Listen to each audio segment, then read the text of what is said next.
Vamos a estudiar otras preguntas dentro de la creación de nuevos materiales y sus aplicaciones. Pues vamos a estudiar nuevos materiales para medicina. Dice, el uso de materiales no tiene límite.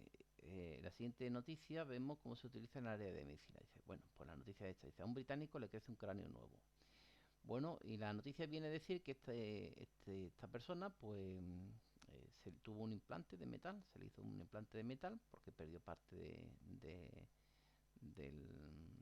del cráneo, y que al cabo de los muchos años, cuando los médicos fueron a abrir de nuevo para hacernos algún tipo de operación, ¿cuál fue su sorpresa? Que el cráneo de nuevo, la parte que le faltaba, se había regenerado, ¿eh? Le había crecido un cráneo nuevo, ¿eh?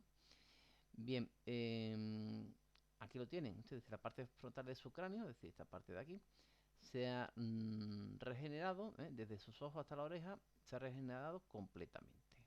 ¿De acuerdo? Algo de lo que ni siquiera se tiene estadística, por insólito que resulte. Bueno, y entonces se comienza hablando de los biomateriales. ¿Qué son los biomateriales? Pues como su nombre indica, materiales que están relacionados con la vida, ¿no? Son materiales utilizados para ser implantados dentro de un sistema vivo. Van a reemplazar o restaurar alguna función del cuerpo. De tal manera que van a estar en contacto de forma permanente o intermitente con su fluido, por lo que deben ser compatibles con él. Claro, es muy importante, ¿eh? que, eh, que estos materiales que van a estar dentro del cuerpo, del organismo, pues deban ser compatibles con él y no producir reacciones no deseadas, ¿eh? Hay muchos tipos de reacciones, pues rechazo, alergia, en fin, que se descomponga, que se desintegre, en fin, hay cantidad de reacciones, y vamos a decir simplemente de forma genérica que no deben producir reacciones no deseadas. Bueno, dentro de nuestro organismo se puede implantar un número alto de piezas, como son placas craneales, metálicas, prótesis de barbilla, marcapasos, articulaciones de cadera, varillas, clavos en los huesos, lentes, córneas, etcétera. Es decir, la cantidad de operaciones que se pueden hacer pues es prácticamente ilimitada. Los materiales utilizados para realizar el implante pueden ser cerámico, metálico, polimérico o compuesto. Bien, vamos a hablar primero de los poliméricos. Pues se emplean en implantes quirúrgicos, en membranas protectoras o en sistemas de dosificación de fármacos. En traumatología, es decir, para la recuperación de determinadas partes del cuerpo, se emplean cementos óseos acrílicos. El número de elementos metálicos que se utilizan en implantes es escaso, ya que la gran mayoría no son tolerados por el cuerpo humano. Claro, el metal, por regla general, no es bien tolerado por el cuerpo humano. Y además no tiene una buena resistencia a la corrosión, es decir, que los líquidos pues lo corroen, ¿no? Eso nosotros lo sabemos de la experiencia, que los metales se corroen con relativa facilidad mediante los fluidos. Bien, algunos metales se escapan de los problemas anteriores, pero solo un grupo muy reducido, como le sucede a los metales preciosos, claro, por ejemplo al oro o al titanio. Claro, entonces tradicionalmente pues se han hecho dientes de oro, precisamente basándose en esta propiedad de que no eran eh, fácilmente atacados por los líquidos del cuerpo. Pero claro, tienen un alto coste, estos tipos de materiales. O el titanio. Este último se emplea para reparar fracturas de los huesos, en particular fracturas de cadena. ¿Por qué? Por debido a su dureza. El titanio es realmente duro. El titanio tiene además una propiedad que se aplica en odontología. Se ha comprobado que sobre titanio oxidado, incrustado en huesos, crece tejido óseo. Es decir, que lo bueno del titanio es que una vez que se ha implantado, pues el hueso vuelve a crecer sobre el titanio. No lo identifica como un elemento extraño o hostil, y lo que hace es que crece como si fuera... sigue creciendo el tejido óseo. Se regenera el hueso, por decirlo de alguna manera. Es decir, en una cavidad, por ejemplo, si lo aplicamos en una cavidad bucal donde falta una pieza dental, pues el cirujano implanta un tornillo de titanio y espera que aparezca de nuevo el tejido óseo, ¿vale? Bien, los materiales biocerámicos también se utilizan para reemplazar articulaciones. También aquí tenemos, por ejemplo, una imagen de lo que hemos estado viendo antes, de un material de una prótesis de titanio, de una prótesis de titanio, ¿vale? Bueno, los materiales biocerámicos también se utilizan para reemplazar articulaciones en el cuerpo humano y en trabajos dentales. En estos implantes el hueso puede crecer en la estructura porosa, al igual que sucede con el titanio. Es decir, que siempre, si se fijan ustedes, estamos buscando materiales que permita que el hueso se regenere, que el hueso no lo identifique como algo extraño, sino que se regenere. ¿De acuerdo? Bien, dice, se usan en artroplastia de cadera, reemplazamiento total o parcial de la cadera y se pueden utilizar materiales metálicos, cerámicos y poliméricos. Bueno, aquí tenemos una imagen para saber más. Bueno, y hay una magnitud de algunos tipos de materiales que se llama piezoelectricidad. ¿Y qué es la piezoelectricidad? Pues la piezoelectricidad fue descubierta por Pierre Curie, ¿eh? Y consiste en la aparición de carga eléctrica de diferentes signos cuando se somete a tensiones mecánicas, como estiramiento o compresiones. Es decir, que si yo aprieto ese material piezoeléctrico o lo dilato, pues aparecen corrientes eléctricas. Eso tiene sus aplicaciones. Es decir, el hecho de que porque fíjense ustedes que lo que estamos haciendo es que un impulso mecánico lo estamos transformando en un impulso eléctrico. Estamos pasando cosas mecánicas a electricidad. En el momento que yo puedo pasar algo de electricidad, pues entre otras cosas, entre otras ventajas, pues puedo trabajar ya con impulsos eléctricos mediante ordenadores, mediante dispositivos electrónicos, etcétera. Y eso tiene su importancia porque eh, trabajar con impulsos mecánicos o estudiarlos es muy difícil. Sin embargo, trabajar con impulsos eléctricos, pues ya hay multitud de aparatos, multitud de sistemas que pueden trabajar. Los ordenadores, por ejemplo, están hartos de trabajar. Su fundamento es trabajar en ceros y unos, en niveles altos o bajos de tensión. Bien, bueno, pues una de las aplicaciones de efectos piezoeléctricos es el desarrollo de músculos artificiales que formen parte de la prótesis humana más flexible y resistente. Claro, ante un movimiento mecánico aquí, ¿eh? Pues puede haber un impulso eléctrico que se genera y que me lleva ese impulso eléctrico a la parte del cual yo estoy interesado.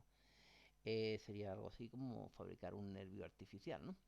Bien, eso lo hemos visto que una de las aplicaciones que tienen es el desarrollo de músculos artificiales que forman parte de las prótesis humanas más flexibles y resistentes. Bueno, pero también tienen otro tipo de propiedades. Por ejemplo, imagínense que yo estoy trabajando con amortiguadores y quiero estudiar el comportamiento de determinados tipos de amortiguadores.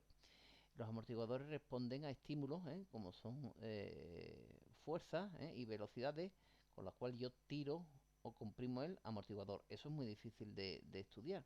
Sin embargo, si yo pongo un aparatito, una pieza piezoeléctrica, si yo pongo ahí un instrumento piezoeléctrico, ese movimiento mecánico, lo puedo transformar en un impulso eléctrico.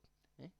Y ese impulso eléctrico pues luego puede ser posteriormente estudiado mediante instrumentos adecuados, ya de origen de tipo eléctrico, como ordenadores o como osciloscopios o como, en fin, ya es fácil de estudiar. Esos, por ejemplo, se usa en la ingeniería, por ejemplo, la fabricación, el estudio y la optimización de ruidos en el campo de los amortiguadores, por ponerles un ejemplo. Bueno, material en implante. Existen muchas piezas que pueden ser implantadas en nuestro cuerpo, desde piezas dentales, marcapasos, válvulas cardíacas, etcétera. Bien, en implantes oculares y dentales, pues se emplean técnicas donde los materiales se integran de manera biológica. Y nos hablan de una sustancia que es la hidroxiapatita, que está utilizada en ambos tipos de implantes, tanto oculares, para hacer referencia al ojo, y dentales. Es un material que causa reacciones tisulares, que permiten el establecimiento de enlaces químicos directos en el hueso al no ser rechazados por el cuerpo. Dicho de otra manera, que permiten el crecimiento de tejidos del cuerpo dentro del implante debido a su porosidad. Es decir, que se integra, por decirlo de alguna manera, esta sustancia, la hidroxiapatita, pues la capacidad que tiene es que el cuerpo no lo reconoce como un elemento extraño y se integra completamente y el cuerpo puede seguir desarrollando sus funciones eh, haciendo uso de lo que se llaman reacciones tisulares que permiten el establecimiento de enlaces químicos directos al hueso. Vale. Existen tratamientos de ortodoncia muy generalizados en nuestra sociedad que realizan este tipo que se realizan usando aparatos fijos que se adhieren a los dientes. las bandas y brackets, que utilizan unos finos arcos de aleación metálica de níquel y titanio. Bueno, esto es brackets, eh, que en inglés significa paréntesis, paréntesis. Entonces se ponen para modificar unos dientes que no están creciendo de manera adecuada. O aquí tenemos prótesis valvulares y cardíacas. Aquí tenemos algún tipo de una válvula cardíaca. Cuando hay un mal funcionamiento de una válvula en el corazón, pues pueden ser sustituidas o ayudadas con válvulas fabricadas con esta tecnología, con una estructura metálica muy resistente de fibra artificial de teflón y ductos metálicos de titanio, ¿vale? Bien, y luego tenemos los stents, que son una especie de dispositivos que se implantan en las arterias coronarias ¿eh? Para evitar que se cierren. Es decir, su función sería hacer algo así como un muelle. Se colocan y se impide que se cierre. Una persona que sufre un infarto, pues en la mayoría de los casos es porque las válvulas coronarias se han cerrado. Entonces conviene poner una especie de muelle, bueno, no son muelle, pero funciona eh, como si fuese un muelle, y son los stents, ¿vale? Bien, aquí tenemos una curiosidad. Dice: una persona diabética es aquella cuyo organismo no produce insulina, hormona necesaria para que la glucosa entre las células del cuerpo. Esta enfermedad no tiene todavía cura y quienes la sufren, si es en grado elevado, deben inyectarse insulina de forma continua, pero eso podría cambiar. ¿Por qué? Bueno, pues porque se está investigando el uso de materiales inteligentes, formados por ejemplo con membranas de hidrogel. Bueno, ¿y en qué consiste esto? Bueno, pues estas membranas de hidrogel se autorregulan o autorregulan el nivel de insulina. Estos materiales, el hidrogel, tienen la propiedad de contraerse o dilatarse dependiendo de los niveles de azúcar en sangre. Si el nivel es muy alto, la membrana se expande, entonces libera insulina. Pero si el nivel es muy bajo, entonces la membrana se vuelve a su posición normal, impidiendo la salida de insulina. Es decir, que sería un material con un tipo de inteligencia, entre comillas, de manera que es capaz de detectar que los cambios de glucosa, de azúcar en la sangre. ¿De acuerdo? Eh, Habíamos visto esto en alguna pregunta, en los materiales, ¿se acuerdan ustedes? Materiales inteligentes, veíamos un muellecito, no es lo mismo, pero bueno, tiene, eh, tiene ciertos puntos de contacto, como en estos tipos de materiales inteligentes, pues podemos conseguir que el material respondiese de una manera u otra dependiendo de un agente exterior. Bien, bueno, pues con esto termina esta pregunta.